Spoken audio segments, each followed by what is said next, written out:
Aksi keji kelompok kriminal bersenjata atau KKB kembali terjadi di Dekai, Kabupaten Yahukimo, Papua Pegunungan, Senin 2 Februari 2026 pagi. Seorang tukang kayu bernama Daniel Datti, 41 tahun, meninggal dunia setelah diserang secara membabi buta di lingkungan sekolah saat lagi buat meja dan kursi.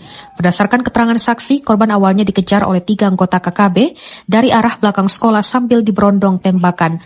Dalam kondisi panik, Daniel berusaha menyelamatkan diri dengan berlari masuk ke dalam ruang guru SMP YPK Yakpesmi Dekai.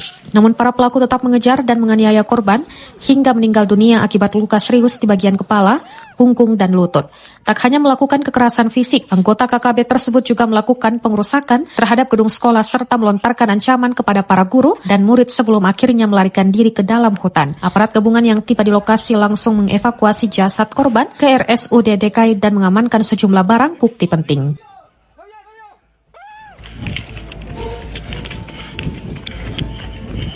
Masuk.